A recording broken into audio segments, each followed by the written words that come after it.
Hi everyone, thank you for joining us on the Express Compress today.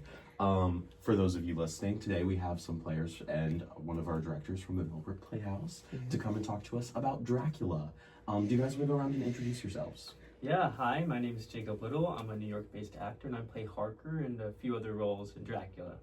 I'm Tara Nicole Murphy. I play Mina and Dr. Van Helsing. So my name is Lawrence Lesher, and I am directing the show. Great. So Lawrence, why don't you tell us a little bit about the show Dracula and kind of, what people can expect? Yeah, sure. It's a very fun comedic telling of the Dracula story that we all know. 5 actors, they play multiple roles. It's one of those shows, changing hats, changing costumes, that kind of thing. Very funny, short and sweet, in and out, farcical kind of show. Yeah. So, obviously, you are going to be Harker in the show. Do you kind of want to talk a little bit about what that role has been like for you, kind of like learning to, embody that character and kind of like what people might be able to expect from, you in the show?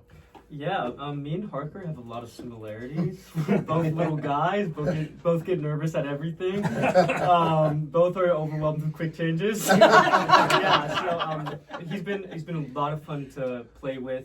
Working with Lawrence is always a pleasure. Brilliant director. And this cast has been honestly my favorite I've ever worked with. It's been so much fun to do this. Fantastic.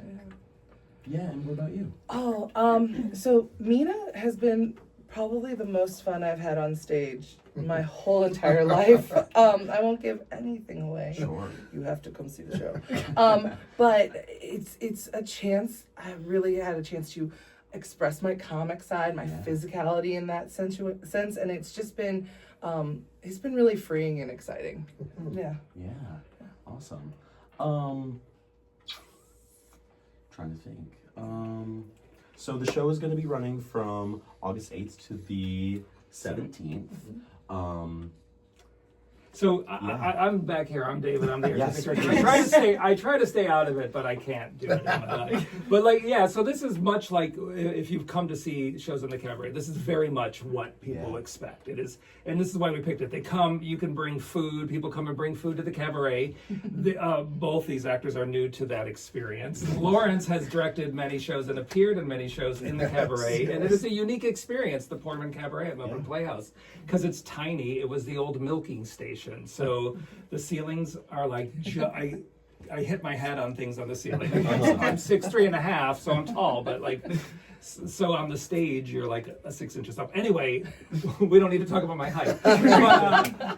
So it's lots of fun. It's very intimate. People are very close. They get a little rowdy. And this is a fun, I know it's Halloween. It's like Halloween's coming and we are doing Rocky Horror, but this is a show I've been wanting to do because I know people love a comedy. They love a farce. And so we just did Clue on the main stage, so I found this show. And Lawrence was the man. Lawrence and I always okay, what do you want to do? What do you want to direct this season? What do we can talk about? And then we argue about titles for a month. And that's the whole process. But Lawrence, this is his specialty. He can milk a bit. Give him a hint of some of the crazy spins on the Dracula theme. Well, this ran for a while in New York off Broadway, and it's one of those shows that kind of has a cult following. People go over and see it again and again, kind of like Rocky Horror in that way. It's a lot of fun. It's very campy, enjoyable for people. You can be familiar with Dracula or not. You'll still enjoy the show. I mean, we have various silly bits. We have shirtless Dracula. I mean, well, none of us. So come see it. Come see it. Yeah, worth seeing that. But that's a lot of fun there. I mean, if we say any more, we're going to give it all away. Well, we'll give a teaser. It's teaser. I mean, it's there's attacking bats. There's people falling off buildings and then reemerging, and this is a different character. It's a standard vaudeville theatrical tricks. A lot of Scooby-Doo.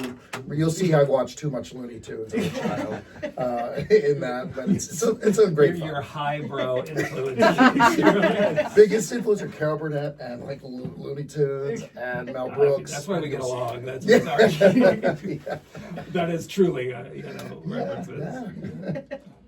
Yeah, so if you just want to laugh for about an hour and a half, come on down. You can get tickets at millbrook.org. Thank you.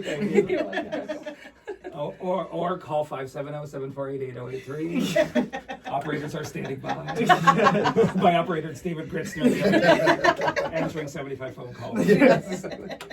It's a different demo. Like, Honky Tonk was a little bit of an older demo. Like, so people are like, I want to sit next to so-and-so, and they're like, I don't know who that person is. So David always has lots of telltales of answering the phone. But cabaret is a different vibe.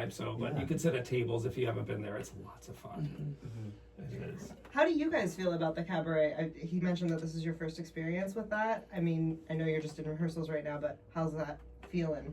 I'm so curious. I think for this show, it's perfect. The intimacy a black box sort of setting provides really lets the audience feel like they're a part of it. And this show is so fast paced. It's like a bullet train. That's what a forest is like. So once you're on it, you can feel that momentum pushing you through, and it's nice to have that audience interaction with it as well. Oh Yeah.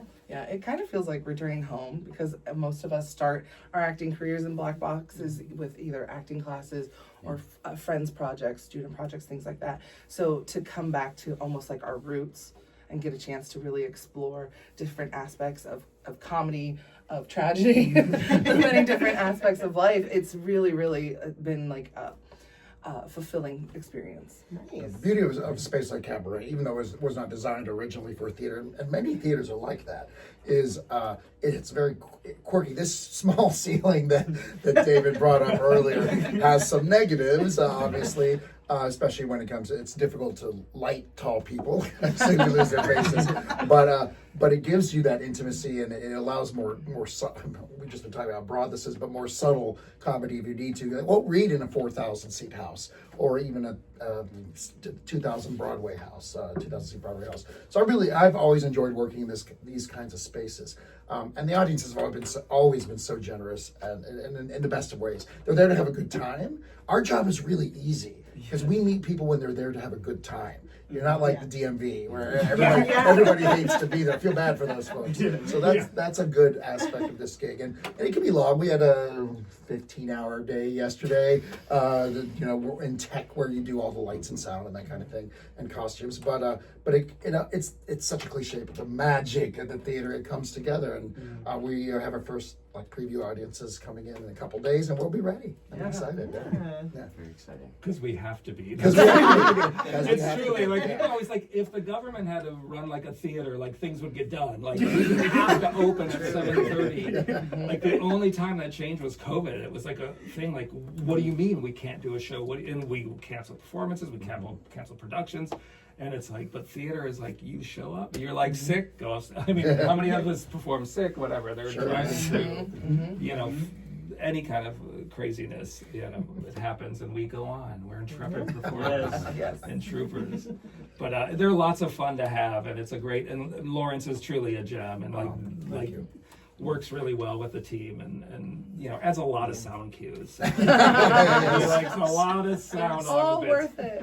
And this one has been special for me for many reasons. One, I get to work with Jacob, and the man who's playing Dracula, his name is Tommy Anderson. Tommy and Jacob and I met because I directed them in their undergrad at Florida Southern, because I went there 30 years before them. But so this is really fun to be able to work with them in their early in their professional career. And Tara's roommate is a woman named Alice Balke, who did Misery a couple years ago here, and Boeing a couple years ago here.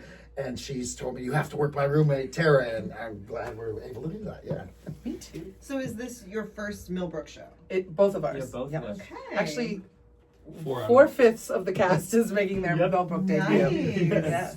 Yes. Oh, that's awesome. So how do you feel about this area? How do you feel about God.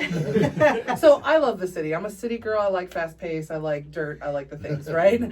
But it is so lovely here. It's quiet. You can see the stars, and it smells good. Don't underestimate how important smelling good is. Yeah, when I first got here, I told Lawrence it's so much nicer to have a 30-second commute than an hour and a half. They're staying at the house across the street from the theater. And the town is beautiful. Everyone I've met here and all the staff at Millbrook have been fantastic. It's just been the best experience, and I somehow get paid for this. That makes me feel so lucky. Yes, pay off those student loans. All the millions. For the one day of August. For that, yes. It it is culture shock whenever people come from New York, and because they're like, Lawrence brings, I always tell the story, Lawrence brings extra suitcases so he can go to Walmart and stuff. He's like, I bought my Excedrin because it's cheaper than in Manhattan. Oh, yeah, Like, 100%. but he's like, stocking up to go home, Yeah. pack up the car. It's not so much a culture shock for me because I grew up in Cincinnati, so like a little more suburban, but than this rural area, which is lovely. But like Walmart, We don't have Walmart. Walmart sheets. Yeah. Like if I don't have to go to a Starbucks, sorry Starbucks, that'd be great.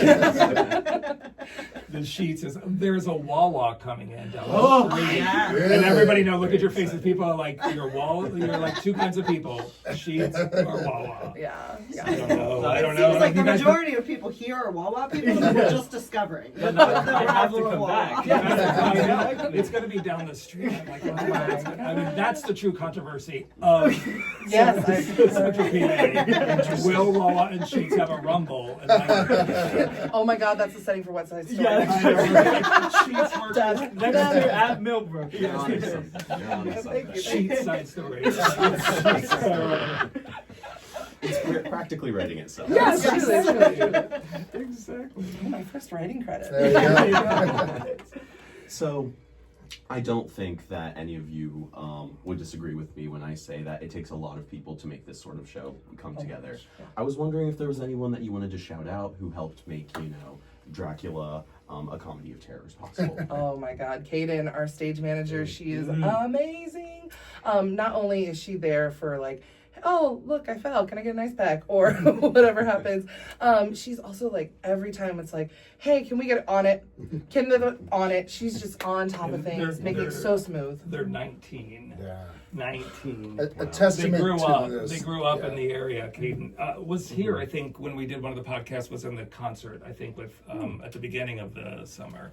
One of the most underappreciated people in the show is always the stage manager. And for laymen who are not familiar with the theater, this is the person who makes sure everything runs smoothly, makes sure scheduling is on time. I'm the director, so people think I'm in charge. I'm not. It's the stage manager. And when I show up to rehearsal, I literally say, "What are we doing today?" "Oh, you're doing this. Okay, thank you." And then when I leave, Caden is the person who runs the show because I leave after it opens. That's typically how theater works. And a 19-year-old who grew up Millbrook, doing a lot of stuff in Millbrook, a great testament to that theater. Because I actually asked Caden, "Do you want to work at other places?" Sorry. Steal her, steal I said, her. I will recommend you for any theater I work at.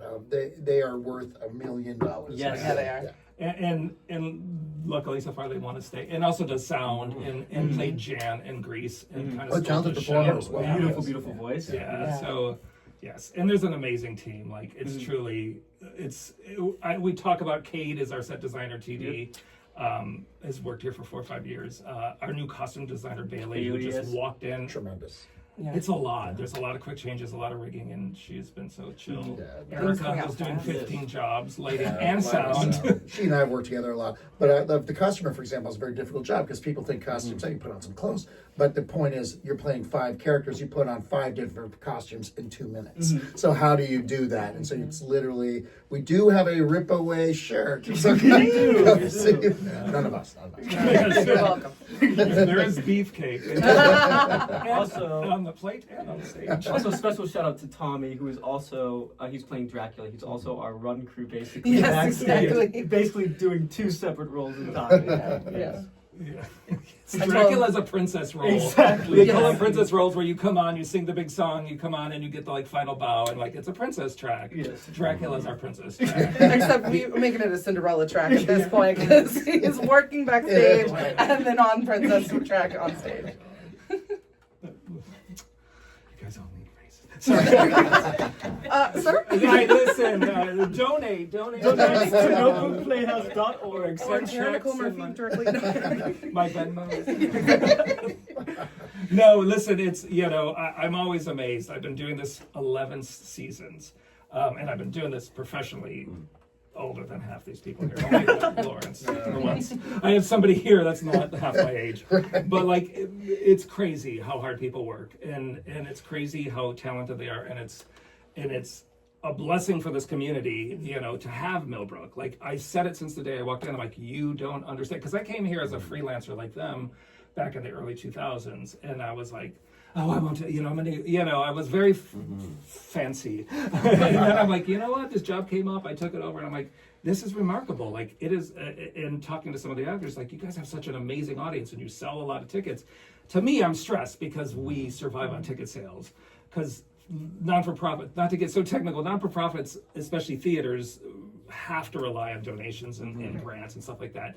A lot of them are 50% of their income. So you can do this because it's not a good business model. Like, it's a lot of cost, and you only have so much product to sell. So so donations, all that kind of stuff is very important to us because we want to. It's 63 years is going into, which is crazy anywhere, and not that this area is not like wonderful, but it's a rural part of the country, and it's like it's not, people aren't coming here vacationing, flocking to get here, and Millbrook is still standing. Yeah, there's a reason Broadway tickets are $200, and yet 80% of Broadway shows lose money. Yeah.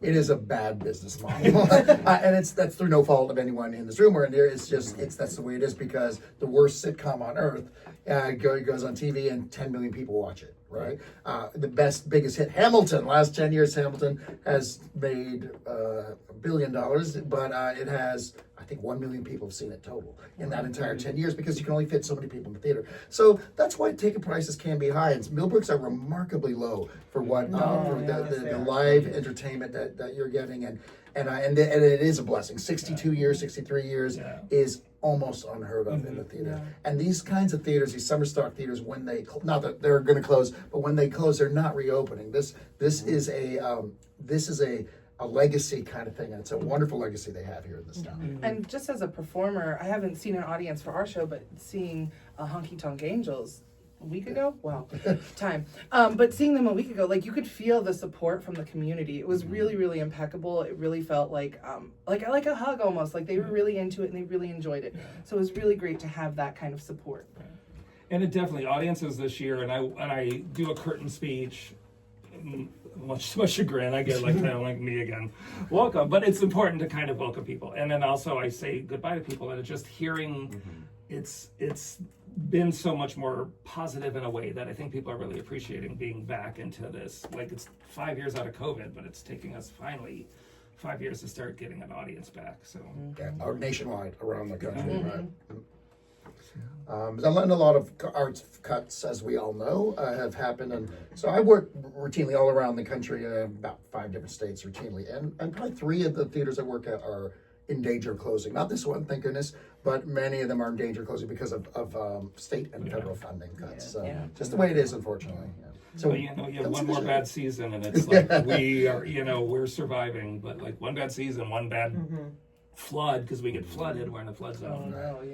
Those things go fast. So keep coming, so keep supporting us. And people like you, the Express, who is such a big supporter of us, we're so thankful. Yes, thank you. Thank you.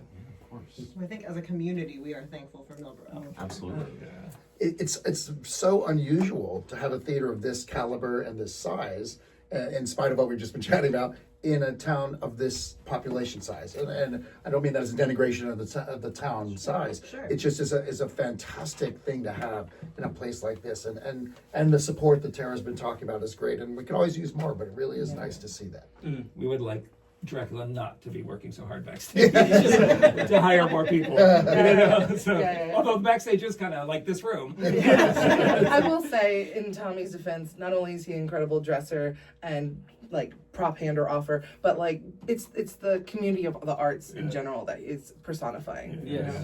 Yeah, I always start rehearsals, and it's been embodied in this one, I think, in a very good way. If we're not having fun, it's not worth it.